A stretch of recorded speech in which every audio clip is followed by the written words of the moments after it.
ವಿದ್ಯಾರ್ಥಿಯೊಬ್ಬ bus ಹತ್ತುವ ವೇಳೆ ಅಚಾನಕ್ಕಾಗಿ ಬಸ್ಸಿನ ಗಾಜಿಗೆ ಕೈ ಹಾಕಿದ ಪರಿಣಾಮ ಬಸ್ಸಿನ ಗಾಜು ಆಕಸ್ಮಿಕವಾಗಿ ಒಡೆದಿದ್ದು, ಈ ವೇಳೆ ಕೆಎಸ್ಆರ್ಟಿಸಿ ಸಿಬ್ಬಂದಿ ವಿದ್ಯಾರ್ಥಿಯ ಕೊರಳ ಪಟ್ಟಿ ಹಿಡಿದು ಎಳೆದಾಡಿದ ಘಟನೆ ವರದಿಯಾಗಿದೆ.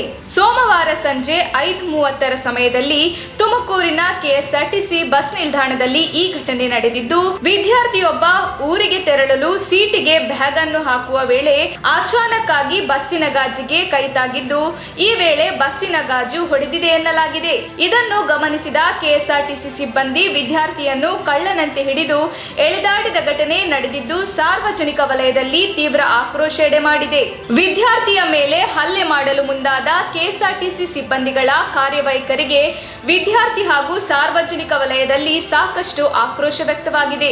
ಇನ್ನು ಹಳ್ಳಿಗಾಡಿಗೆ ತೆರಳುವ ವಿದ್ಯಾರ್ಥಿಗಳು ಕೆಎಸ್ಆರ್ಟಿಸಿ ಬಸ್ ಅನ್ನು ಅವಲಂಬಿಸಿದ್ದಾರೆ.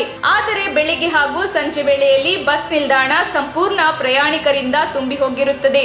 ಇನ್ನು ಅಚಾನಕ್ ಆಗಿ ನಡೆದ ಘಟನೆಯಿಂದ ಕೆಎಸ್ಆರ್ಟಿಸಿ ಸಿಬ್ಬಂದಿ ವಿದ್ಯಾರ್ಥಿ ಮೇಲೆ ಹೀಗೆ ಹಲ್ಲೆಗೆ ಮುಂದಾದರೆ ನಮಗೆ ರಕ್ಷಣೆ ನೀಡುವವರು ಯಾರು ಎಂದು ಸ್ಥಳದಲ್ಲಿದ್ದ ವಿದ್ಯಾರ್ಥಿಗಳು ಆಕ್ರೋಶ ಹೊರಹಾಕಿದ್ದಾರೆ. ಇನ್ನು ಇದೇ ಸಂದರ್ಭದಲ್ಲಿ ಕೆಎಸ್ಆರ್ಟಿಸಿ ಸಿಬ್ಬಂದಿ ಬಸ್ಸಿನ ಗಾಜು ಒಡೆದ ಪರಿಣಾಮ ವಿದ್ಯಾರ್ಥಿಗೆ 700 ರೂಪಾಯಿ ನೀಡುವಂತೆ ಪಟ್ಟು ಹಿಡಿದ ಘಟನೆ ಸಹ ನಡೆದಿದೆ.